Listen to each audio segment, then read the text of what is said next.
was thinking before we go find Dad in his super secret vault down under the super secret garage over there by Evergreen Mills somewhere, go grab a few bobbleheads, because basically we're going to be in the neighborhood anyway. Might as well. All right, so we already have a starting point here at Jerry Street. Killed the big behemoth and all that stuff. And basically all we do is follow the train tracks to that Evergreen Mills place that he was talking about in the holotape. I can go clear that place out real quick. Something I want to do anyway. I did take a trip home and drop off, some junk and stuff like that. But I went ahead and kept the experimental MIRV on hand.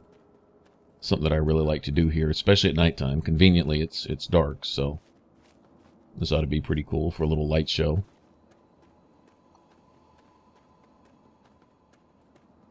Yeah, essentially these train tracks lead straight into Evergreen Mills, and I'm assuming at some point it was, I don't know, some kind of supply depot or train stop. It's not like a train station type of thing, but I don't know, perhaps they would load the trains with like some kind of, minerals, ore or whatever, something that they were digging, and then send it out from here, something like that.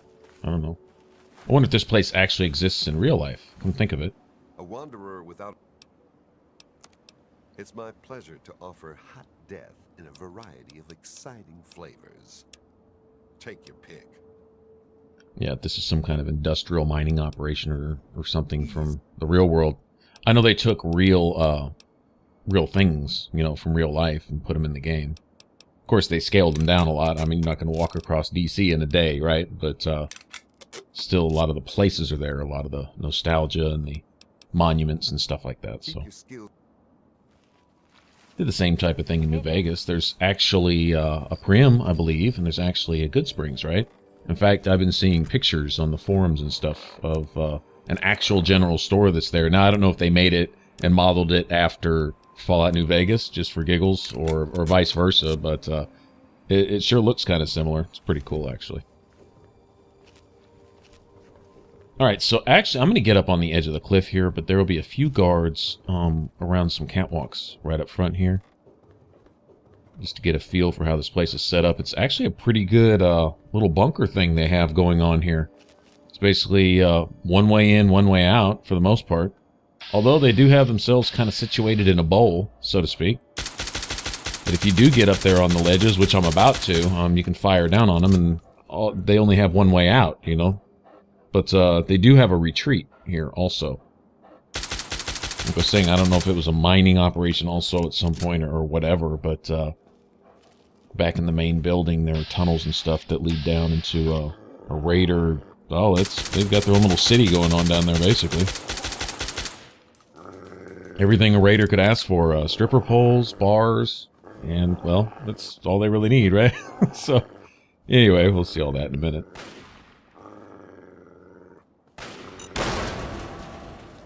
Okay, well that didn't work, did it? I think Dog triggered that. Thanks, Dog Meat. Appreciate that, bro.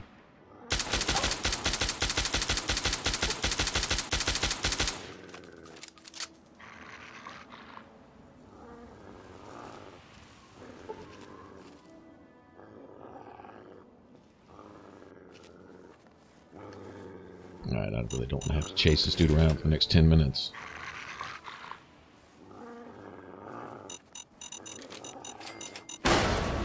Whoops.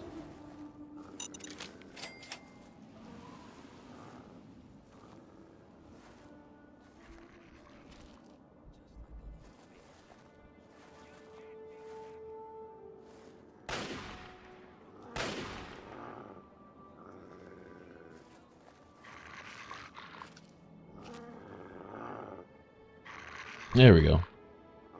That's right. Just stick your head up one more time, please.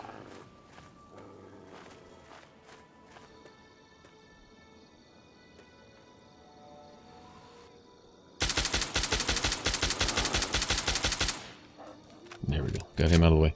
Alright, let's see. Okay, what I'm going to do... Run around here to the side. I think we can get up to the edge of this thing, and... Actually, I know we can. And look down and...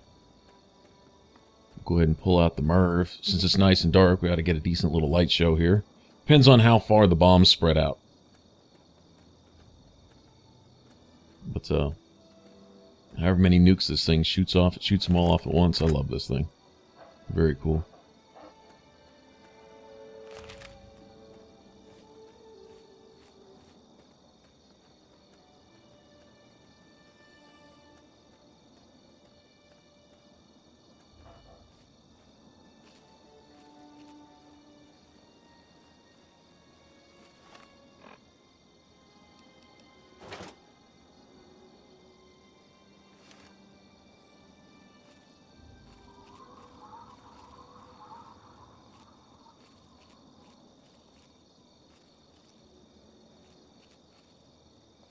Alright, see if we can get up here without alerting anybody. Go ahead and give them a big surprise.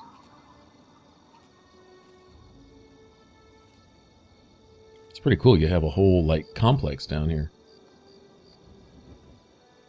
Yeah, I mean, it looks like a digging area.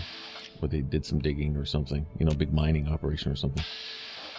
A little too far away, so I'm going to have to range this. Good spot to save right there. In case my shot just falls way short or something, I can reload and do it again just for the light show. Boom! Oh, man, they didn't spread out too much. Still, very cool at night. Okay, so essentially, if you can get the generator knocked out, actually those shot pretty far for a Fat Man. Farther than what I thought they might. But, alright, see, the behemoth's out now. And basically there's like a generator holding closed like an electric gate. And he'll get out and he'll start terrorizing the raiders. You can sit there and just watch it if you want. Kind of makes it fun to do it in the daytime on that note, because you can watch the behemoth run around and pound on all the raiders and them running for their lives and trying to shoot them down. Plus they'll whittle him down a little bit for you. So when you get down there, you don't have so much work to do. So you notice these behemoths will eat up some ammo. It really will.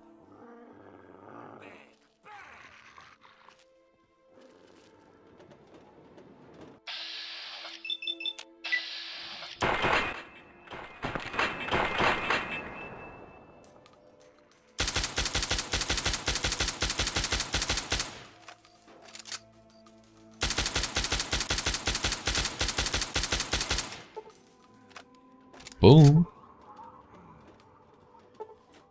I love this gun.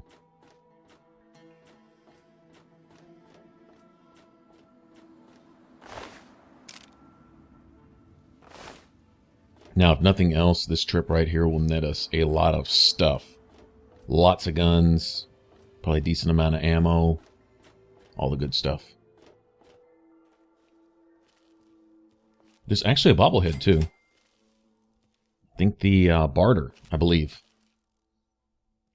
It's down here. Okay, that was a little surprise. They're waiting for me. Speaking of ammo, let's see if we got any ammo boxes in here. I'm going to go ahead and check out some of these shacks while we're on our way inside. Between the behemoth and the mini nukes, I think we'll probably knock out most of the raiders here. You can get swarmed down here, actually. You can get mobbed by, you know, a dozen or so of them if you don't take out a bunch of them ahead of time. It's also fun, day or night, to get up there on the side of the cliff with a sniper rifle and just practice your sniping. Because, you know, a lot of those raiders are going to be pretty far off, you know. And even if you can get a shot on the generator, you can go ahead and release the behemoth while you're there with your sniper rifle and just take shots on everybody. They'll usually be so preoccupied with the big guy that they won't worry about you up there on the cliff sniping the crap out of them. Now you get some free heals.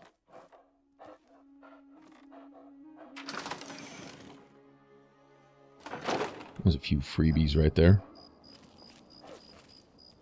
Isn't that crazy? In the background sound, not just the ambient music and stuff going on that just, in my opinion, just provides the whole feel for the game, right? But you got the crickets and stuff like that too. You know, it's cool. It's just an immersive quality. It's something that they get it right. They just do it, you know? Elder Scrolls the same way. Alright, little random act of assholeness here. And go ahead and end their suffering.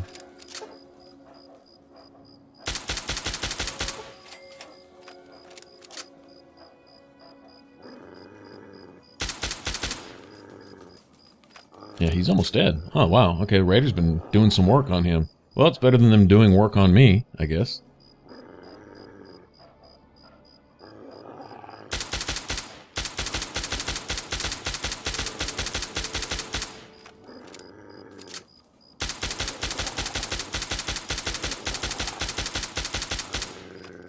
Man, I love this gun.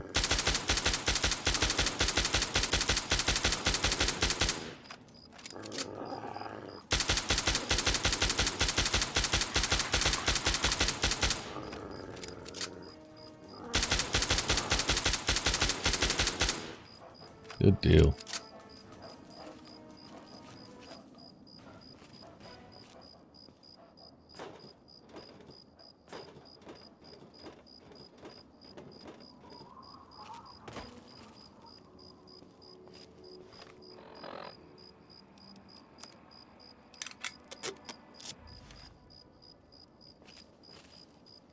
Right, I think there's even one or two more shacks up on the the ledges around the sides of this place and stuff. I'm not going to worry about all of them, but there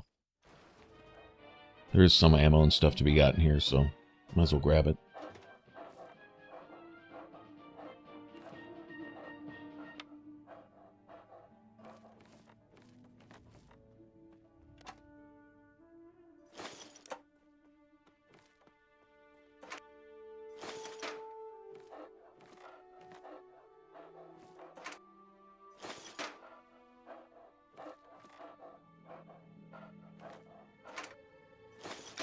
Oh, nice. Lots of ammo boxes here.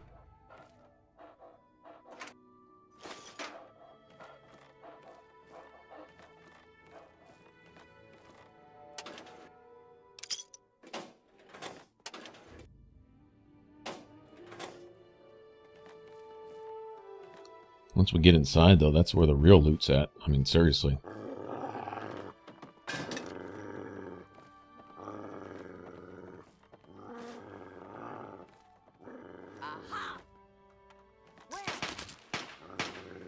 Okay, so we find here that this was like a Raider playhouse. I don't know if this is like the sort of leader of these guys outside or whatever. But apparently he was up here having a good time with his girlfriend there in their sexy sleepwear and stuff. Yeah, well, sorry to interrupt your good time, but you get over it. Okay, dog meat, you know I was going right there. I'm sure you knew I was going right there. Okay, Yep. I'm going to accuse Bethesda of lazy coding right now for coding Lydia in Skyrim the same way they coded dog meat here. Figuring out whichever way you're probably going to go next and then just standing there. And, you know, notice on the way in him setting off the landmines, finding a trap and running straight for it to go set it off and try to kill both of you. Trolling you, essentially. Yeah, they've got them coded the same. I guess I have to blame dog meat for that, though, because dog meat came first.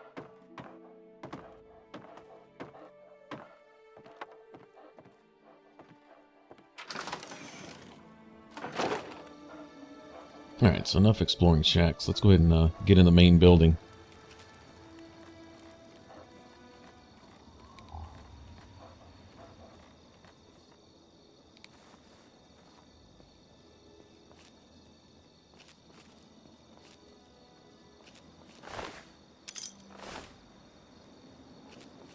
And notice on our way in, you saw Lucky Harith there. That's an actual stop for the caravan merchants. If you can keep from getting enemies spawning on top of you every time you press the back button and wait, which can be annoying, you can actually sit there and cycle through the merchants if you want to.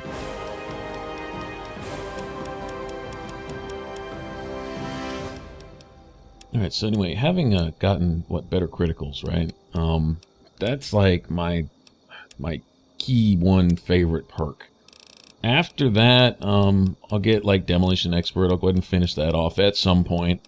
Maybe even get Adamantium Skeleton. It doesn't reduce the damage you take, but especially wearing light armor, it reduces the amount of damage your limbs take, which keeps you from getting, you know, all your accuracy knocked out, or you getting all blindsided because you've got a head wound, half your face is missing, type of thing. it does reduce the amount of damage your limbs take. You'll still take the same hit point damage, but you won't be crippled every time you get shot. And later on, especially when you're dealing with plasma weapons and who knows what else, missile launchers, Gatling gun, you know, and stuff like that, it's nice to have that. I'll probably pick that. It'll at some point pretty soon. A lot of the stuff will be like junk perks and stuff. The Action Boy, Action Girl one is pretty cool. Getting a few extra VAT points is in and out of VATs. Regular enough, I guess, you know, to make it come in handy. But it's especially with the really high agility, it's an extra shot with the sniper rifle, or maybe an extra blast with the shotgun or something like that. An extra volley with the assault rifle type of thing. It'll let you get one or two more in. In fact, some of the guns, actually each one has an AP cost, believe it or not. Like everything from the hunting rifle, sniper rifle. I think the sniper rifle is the highest. Unless you count maybe some missile launchers, up with Fat Man and stuff like that. They might be a little higher, but of the regular small guns that you might use, the sniper rifle's got a pretty high cost. I think if you have a 10 agility and Action Girl perk, I think you can get off a full 3 shots. Or is it 4 or something? But you get an extra shot off, basically. Now, I think there's one sniper rifle, though, that has an even higher AP cost. Maybe it's the reservist rifle, but I think it's that other sniper rifle you get up there in the cliffside shack. If I think about it, if we go up around that area, it's not too far from Little Lamplight, the little cave where the kids are. It's not too far from there. Anyway, it's like a hillside shack or cliffside shack or something like that. And it's got a 100 lockpick box that it's hidden in. But it is one of the funniest weapons, in my opinion, in the game, because anytime you successfully hit somebody with a sneak attack, you knock them out. And it counts for super mutants, so you can knock out super mutants. They just fall over and they go to sleep for like a couple seconds. And then they get up and they shake their head and they wonder where they're at. And it's hilarious. Honestly, I could sit there and do that for hours. Just go find super mutants to knock out, just to watch it. I don't know. Well, call me silly if you want, but it's pretty funny. It's actually pretty funny. Anyway, if I think about getting the gun, we might go do that a little bit just for laughs. Anyway, but I think that one has a higher AP cost, like a couple extra points. But once you add it all together and you do the math, like having the Action Boy or Action Girl perk, and then having all your agility points also gives you just enough to get like an extra shot off some of those weapons.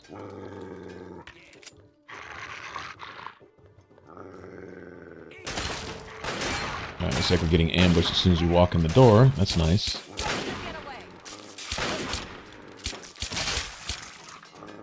Took that.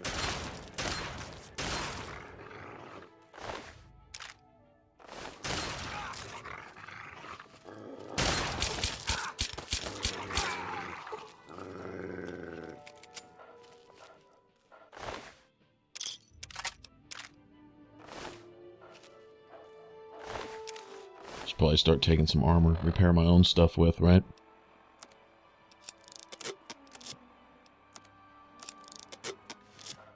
There we go. Good deal. That's not extra weight if you can use it. So, like I said, this Raider armor just degrades so fast. I mean, it's kind of ridiculous. I've had it go from full to almost broken in one fight. You know, it's like, okay, well, what's the point? There isn't really. It's not really for the armor. Fully repaired, it's got some armor rating. Armor rating's a little different here than they are in New Vegas. I get them kind of confused. But the numbers work out the same. Like 60 here and 6 there might work out the same. But, you know, that type of thing. Regardless, bullets are going to do so much damage and the armor's going to resist so much damage. Now, in New Vegas, they introduced new things like armor-piercing rounds and certain armor being more resistant to certain kinds of guns. Like, shotgun is more effective against this guy's type of armor. Laser weapon's more effective against that type of armor. And that type of stuff. And then, of course, you have the different rounds. Armor piercing and hollow points being better against, you know, unarmored opponents. Animals, mostly. Things like that. Except for death claws, which armor piercing would be better. You know, all that kind of stuff.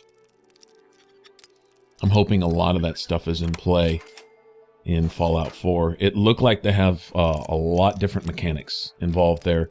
It also looked like some of the shooting action that they brought in. They definitely brought in some people familiar with more shooter-type games. So the combat looked, well, like I said, closer to Rage than your typical Fallout. You know, Rage, or I don't want to say Call of Duty type thing like that, but we've seen in some other stuff that Bethesda's been, at least related to, linked to, that they're getting a little more into the whole, shooting mechanics and stuff, seeing that's an important part of it, the gameplay part of it. It's one of the big sellers on New Vegas, what they lacked in, I would say, ambience, atmosphere, stuff like that, as far as the story goes and the environment and the world goes. They made up for it with cool stuff that they gave you to play with. Hardcore mode, the shooting mechanics, aim down the sights. Some of it just seems kind of basic now in hindsight. Why they wouldn't have included that in Fallout 3, but it's almost like the gunplay was an afterthought in Fallout 3. It's why I like the perforator, infiltrators so much, and the sniper rifles, because it's like aiming down the sights. It's about as close as you're going to get to aiming down the sights, of course, unless you're on PC and have mods and stuff. But and even then, it's a little bit clunky at times. The way your gun moves around and the way your reticle, zooms in on folks and stuff. Sometimes it's a little clunky and stuff. It's fun. Go around and shoot things and do stuff, but I think it's more about the exploration stuff. Now, it looks like they've incorporated, the best of both worlds. Hopefully they give us the whole Fallout world with all the immersive gameplay and the roleplay aspect and all that, and then give us the first-person shooter, Class A first-person shooter type gameplay and mechanics also on top of that. If they include both of those together, then it's like, that's it. You got the whole package. Be kind of hard for them to do a whole lot wrong after that. It looks like they changed up the way that you have dialogue with people and stuff. It looks like kind of a cross between old school Fallout and Elder Scrolls, and then kind of the way they did Skyrim. Now it seems like you get something of a screen, what do you call it, cutscene? Dialogue scene or whatever, it was kind of like a freeze frame with Oblivion and Fallout 3 and even New Vegas, and that never bothered me at all. I like that. Felt like I was talking to that person, and that never took me out of the game in any way, shape, or form. I guess some people complain about it or whatever, but they've been tweaking it here and there. You can see in Skyrim, you never get any real dialogue scene at all. That person just stands there and the dialogue comes up at the bottom of the screen, and they go on about doing what they were doing, sweeping, cooking, leaning up against the wall, doing whatever. In this, it looks kind of like a mix between the two. It seems to be something that Bethesda's obsessed with, getting that whole dialogue thing right, where it feels good. I don't think it was ever wrong, to tell you the truth. I could go with the old Elder Scrolls Fallout or the way they did it in Skyrim. Either way, I kind of preferred the older way of doing it, actually. So seeing kind of a cross between the two is amazing. I guess I can see why they've been obsessing over it a little bit. They brought it up in more than one interview, that particular thing. In fact, when they were revealing Skyrim, they went in depth about it, how they had really, given a lot of thought to the whole dialogue and how characters are going to interact and how dynamic, the world carrying on as you talk to a person, like in real time type thing. And I don't know, maybe it seems like they sunk a little too much thought into it, but whatever, seems to work.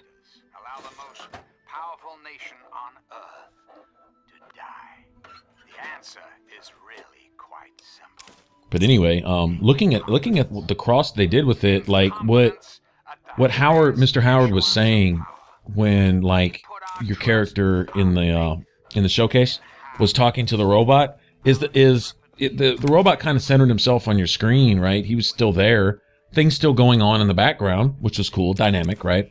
But the dialogue wheel comes up and you're talking to that person. But he said you could leave at any time. You could just walk away. In other words, the controls were still active, essentially, while you were talking. You could still choose your dialogue, or you could walk off or shoot him in the face or do whatever. But you didn't have to, back out. You didn't have to say goodbye, then back out of the dialogue completely, and then get back into the real world, and then start shooting them in the face. You could, at any time, shoot them in the face, or just walk away and go do whatever. And I thought that was, like I say, I think it's a perfect mix between the two. And I hope they don't tweak it much anymore after that.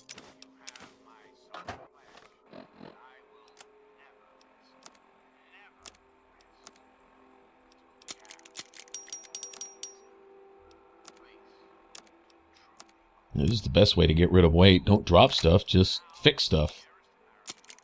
Combine things. Alright, so since I'm done here at Evergreen Mills, the experimental Merv and the Fat Man, they're getting put up in the locker at home. But it was good to have. Like I say, it wasn't quite as big a light show as I remember. I guess sometimes the bombs spread out a little more. I guess it's random. That time it was a pretty tight pattern. But we got the mutant release. Got to watch him run around and punch some raiders in the face. That was pretty fun. That's still something I would highly suggest everyone do at least once. Bring the Merv to Evergreen Mills and drop one off. Drop a deuce on the raiders from the cliffside. It's pretty cool. Anyway.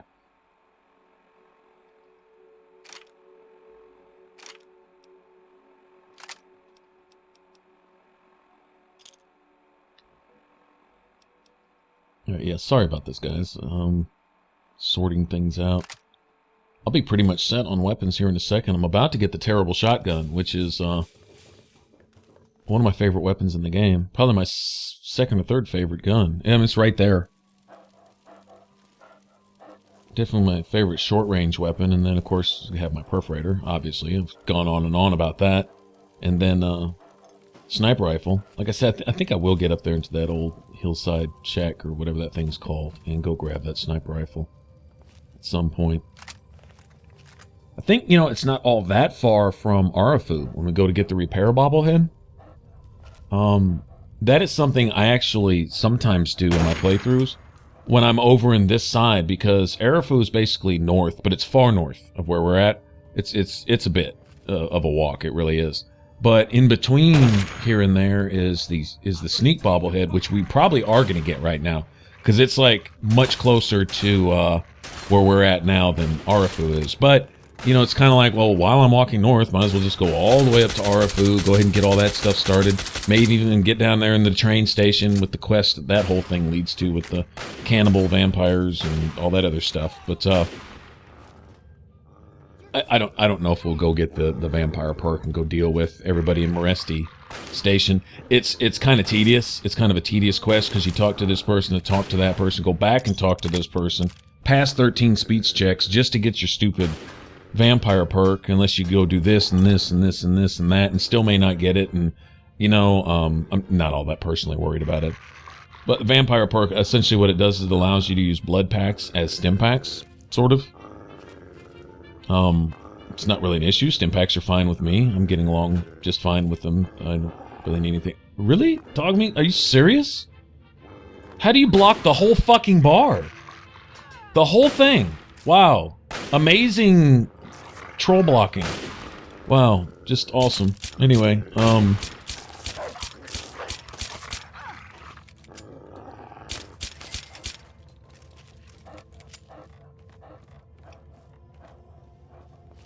but yeah, this, you know, at some point draw a line and say, okay, well, what quests to do, and then how many side quests to not do. I mean, you could go do lots of things and make it a 300 episode series type of thing. But I love the game. Some of the quests and stuff, they're cool to experience, but then redoing them over, yeah, a little bit tedious. Like I said, the vampire perk is nothing I'm really worried about. Just for funs, I probably won't be picking the cannibal perk either. To eat people just because you can, you know. I get it, but yeah, it's probably not gonna do that here. Also, kind of up in the air about what to do at Tranquility Lane, because there you can do the whole thing there where you make little Timmy cry and kill Miss Henderson, which I think is like a reference to a movie or a song or something. Anyway, and then put on the whole pint-sized slasher thing and run around. It's kind of long and tedious, but it's funny. Yeah, it really kind of is funny.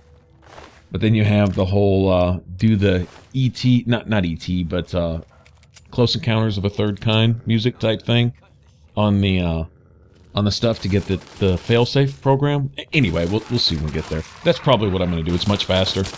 get in there and do the whole tranquility thing and get out. Say, draw a line between shortcutting and, you know, I want to do a reasonable playthrough, but, no, I don't know. We'll see.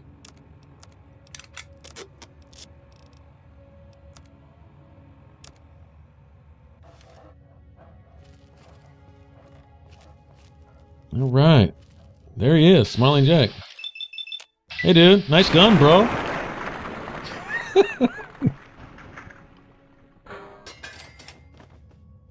I'll take that. I need an upgrade to my shotgun anyway.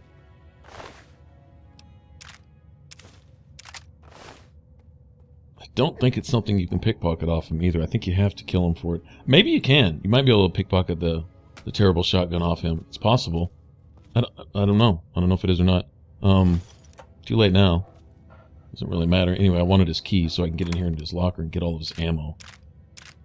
And all that stuff. There we go. That's what I'm talking about. Pretty much take all of this.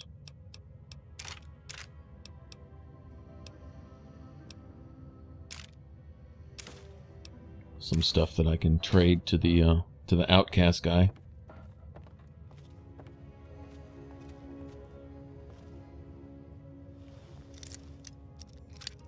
But if he was a friend of the Raiders, he's probably not a friend of mine. Even though I'm going to be more evil than half the Raiders running around the wasteland. Sure enough, at least as far as my karma is concerned, still. I don't see how this dude down here could be all friendly. Gotta be a backstory behind this guy, with a name like Smiling Jack, right? Anyway, somewhere there's a little back tunnel to some more stuff and the bobblehead. Right? Yeah, there we go.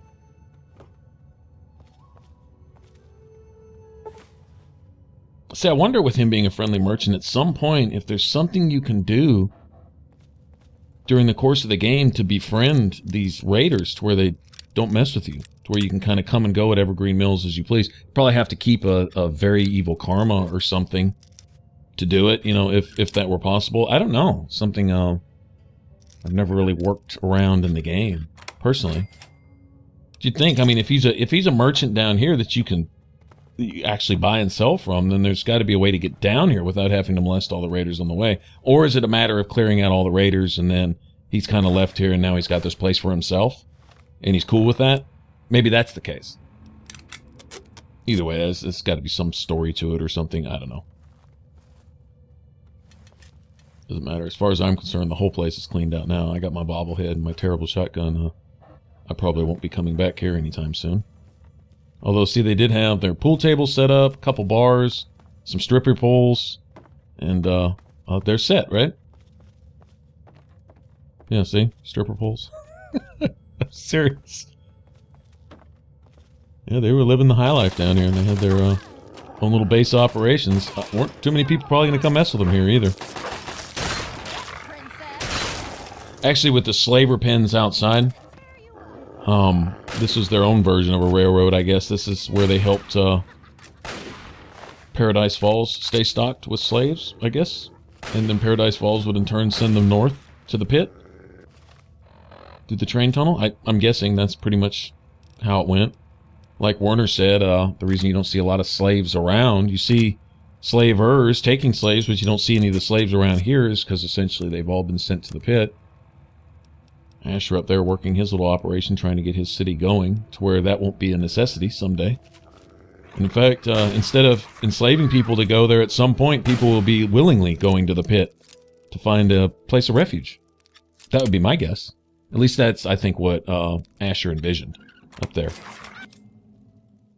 But the dirty reality of it, at least for the time being, is that forcefully finding workers to get that place running is kind of what they have to do right now. Pretty nasty business. Yeah, she wasn't happy about that at all, was he?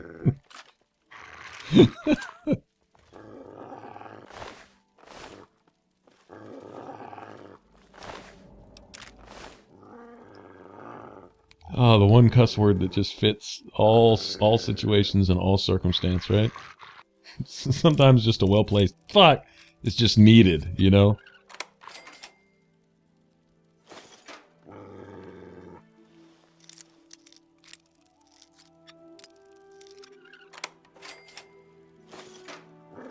So like I say, if you consider all the locks, all the ammo boxes, all the stuff, not just the bobblehead and the unique shotgun, which would make this worth it all by itself, but then the just bunch of stuff you get to unlock and all the extra loot. I think there's a skill book in here. I don't know what she was doing in jail. I don't know if this is some little game, you know, like erotic game that they play here type of thing. When, you know, somebody's been a bad girl, you know, the naughty guards and the naughty prisoners. Who knows? Who knows what they've got going on down here? Leave a bunch of raiders with a lot of dope and unlimited alcohol down here by themselves in the dark for long enough. Yeah, they're gonna develop some interesting behavior. Let's put it that way.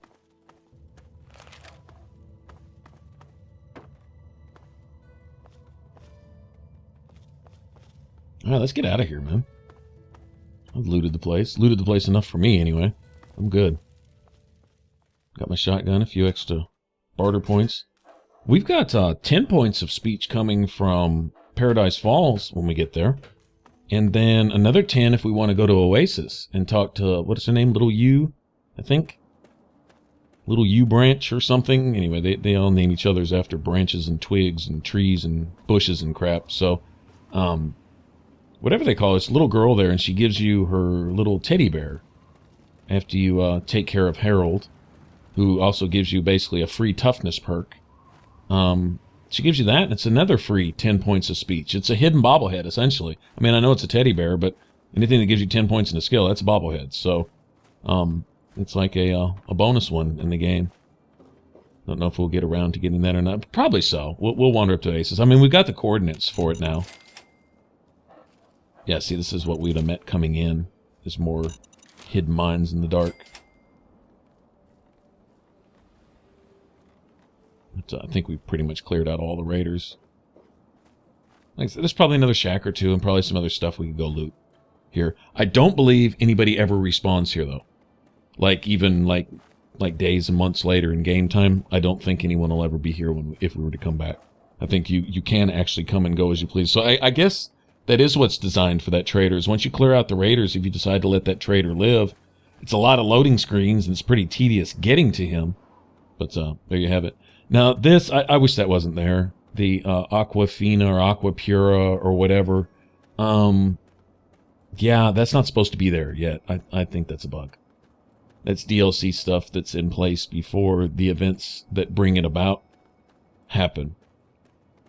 I'm sure everyone knows what the whole Aquapura thing is about, but either way, it's a bit of a spoiler, I guess. Yeah, I don't think that was there coming in. I didn't notice it. I don't know, it was dark. But anyway, walking out and seeing those, it's like, well, what are those water crates doing there? And anyway, if you know the basic storyline of why you're doing, what your dad's working on and stuff like that, and then you see Aquapura there and its water crates, well, that kind of gives up the game type of thing, you know? Anyway. No harm done.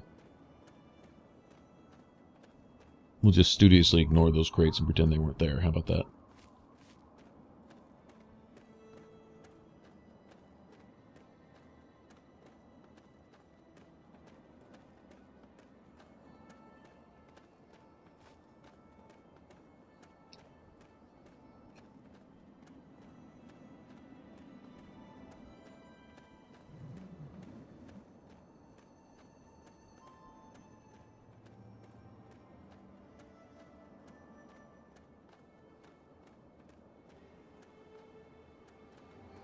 Alright, so this hidden garage that Dad talked about in the holotape.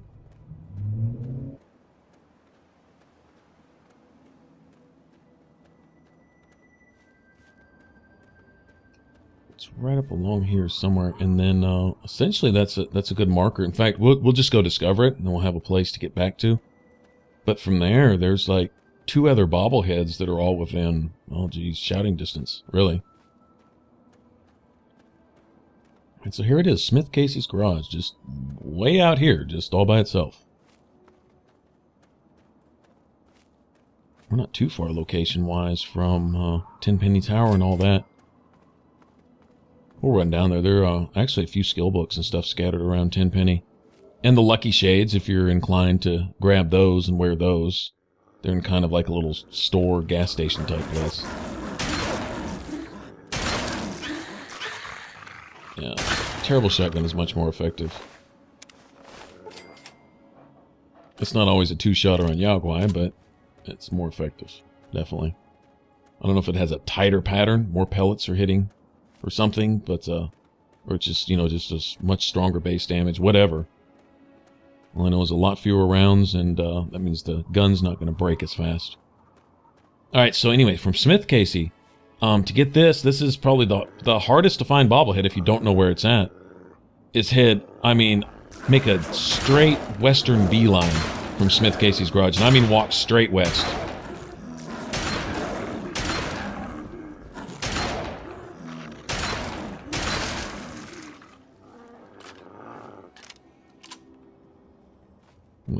Literally straight west, okay?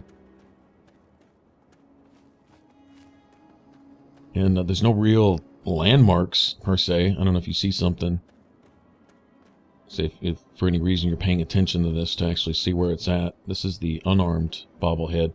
Anyway, and you come to this right here. At night, this is a lot easier because right here, this rock face that you see here, those lights will be lit up like Christmas lights, and they literally kind of, they're like an overhang over the opening. Most people don't tolerate ghouls. We were on our way to Underworld, but we couldn't make it past the super mutants. So now we're just going to find our own place in the wasteland. It's a city of ghouls. It's the only place in the wasteland that belongs to our kind. It's hidden inside the Museum of History. Then leave. We'll do just fine without you. Alright, anyway, come here and see those where those lights are hanging. Just walk up to this rock. Now, this will never show up on your map, right? But you get down here, and apparently slavers came down here, and this was like the last refuge of, you know, last most secure hideout for slaves, you know, from slavers. But if you listen to the radio, listen to Three Dog, every once in a while you'll hear an episode of, what's his name, and his friend Argyle, right, his sidekick, and it's kind of like a Batman, Robin, Green Hornet, and or Green Lantern and the Hornet type thing, you know, whatever, superhero and a sidekick type deal. But that's actually Argyle right there. So there was some truth to it, I guess. But it's kind of a play on the whole superhero sidekick, detective and sidekick type thing going on. But anyway, there's the unarmed bobblehead. That's one of the harder ones to find. If you don't know where this place is at, it'll never show up. Like I say, it won't even pop up when you buy it. You have to know literally by sight where it's at. Hey. Anyway, and uh-oh. Oh, wow. Okay. That's not cool. Get down.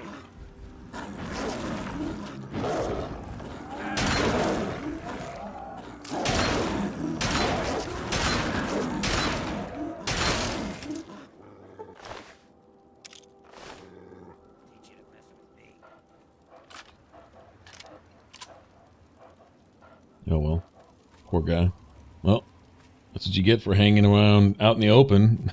What, 20 yards from the Yaguai Den. Speaking of that, it's basically right up here.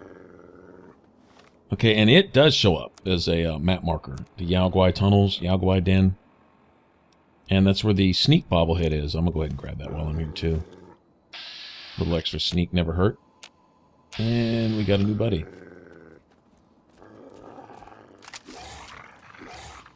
Okay, I'll forget the grenades.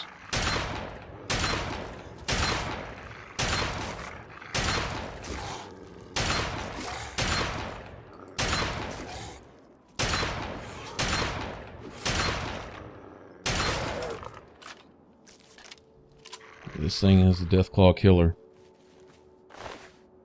Not going to necessarily one or two shot him, but you can do some work. When we get up around Old Olney, and anyone who's played this game probably has a few horror stories to tell about Old Olney. It's just the Deathclaws just seemingly coming out of just everywhere, and they're silent. You really won't know one's creeping up on you until you get a big paw to the face. It's like, oh crap. And then you're dead lying there on the ground, and then the camera pans up and does this little cinematic scene of you lying there all pathetic and dead and shit. Yeah, it's embarrassing, really.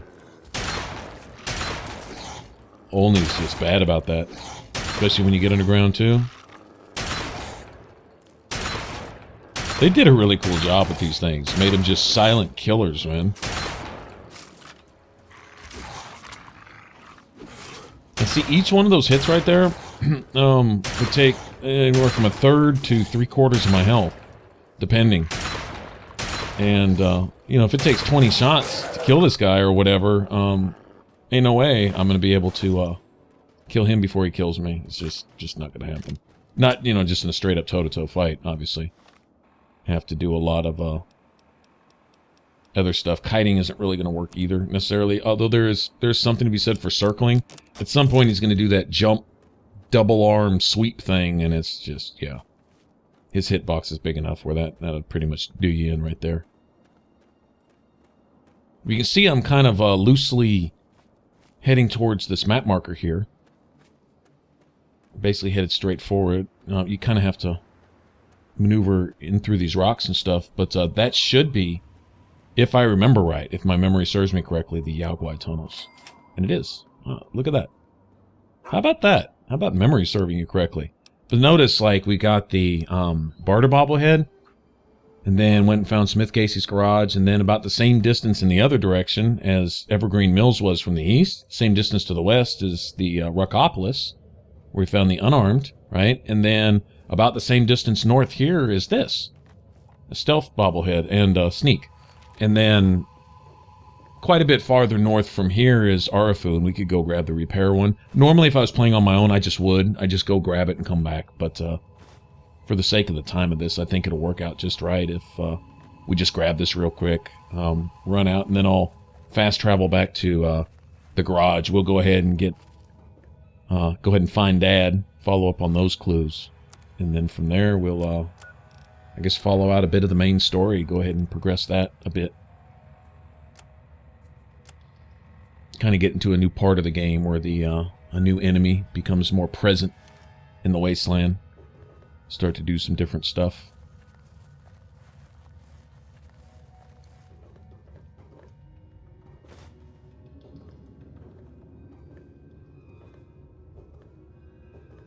I was talking about earlier, you know, what side stuff to do and not to do, and, you know, a lot of wandering and just exploring and stuff you can do and stuff. But really, even without that, there's still quite a bit of game left, you know? Although the story itself can be made short, right? And even with some shortcuts, yeah, but still, as long as you play it out and do some things in between, it's still plenty long enough. I mean, we're decent ways into this playthrough already, and we still haven't even gotten to Dad and gotten the whole Enclave thing started yet. And then after that, it'll be a debate on how much of the whole Brotherhood of Steel thing to do, too. You know, there's even some more after that. Like, when they added the Broken Steel DLC, they added quite a bit of content. A lot of it we're seeing even now. Not just an increased level cap, but some new enemies and stuff. Like the Super Mutant Overlords, Reavers when we find them, which I'm not looking forward to them, but those guys and stuff, that's all DLC stuff. Albino Rad Scorpions that we haven't seen yet. Once we get to the point of, you know, around level 20 plus, the albino rads will be popping, especially in the area that we're in right now. This is where they're kind of common. I don't know if we'll go to the old Dunwich building and grab the melee bobblehead. That is the creepiest place in the game. It is Fallout 3's haunted house, straight up. Anyway, I could try to sneak attack and take care of these bears. I could, but I think utilizing the stealth boy and just walking on through like I own the place and just grab my bobblehead and leave. That sounds much easier in my book. There is a skill book somewhere here. I found it before, but I don't remember where. It's around one of these sandbag barricade things. It's on like a metal shelf with a bunch of other junk. That's vaguely in my memory. I don't know. I'm not going to go looking for it.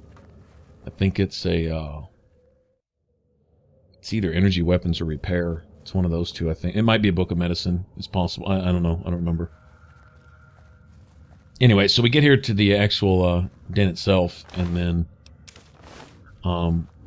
basically, I found the easiest way to do this is when you get down here to the end of this last tunnel, get past this guy, Mr. Heavy Breathing.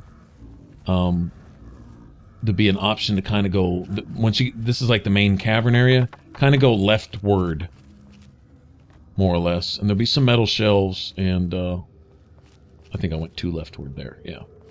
Yeah, okay, those metal shelves, and then just follow this, and just past that, on this box, there it is. Yay! Sneak bobblehead. Alright, 10 points to my sneak. That's cool. And then, I'm leaving. Okay, this place is, I've had enough of this place already. 10 seconds is enough of this place, in my opinion.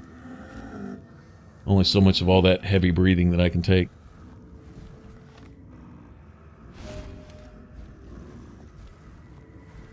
Go ahead and make sure that first one doesn't wear off before I get out of here.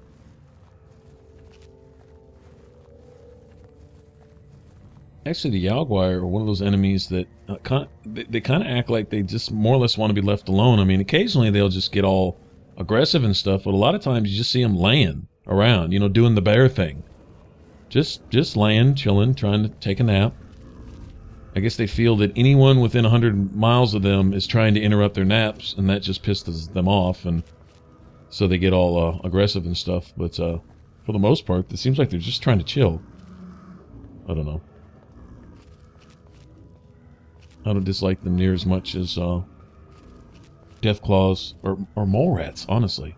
Mole rats are annoying because they make squishy, nasty sounds with their feet when they walk and run. Squish, squish, squish, squish. Yeah, that's, yeah, just nasty, that's all. Okay, any ammo? No ammo. Yeah, you know, the skill book might have, I don't know, doesn't matter.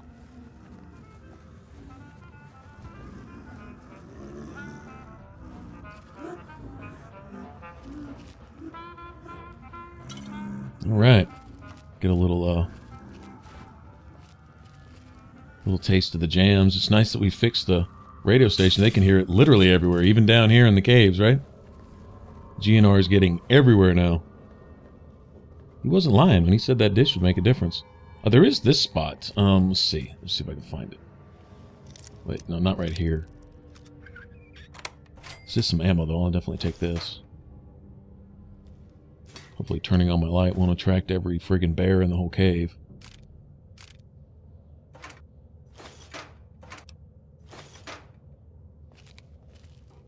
There is a spot. It's kind of like a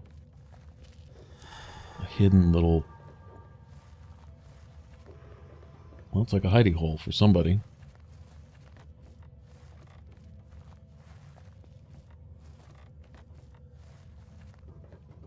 Is it? I think it is. Let me see.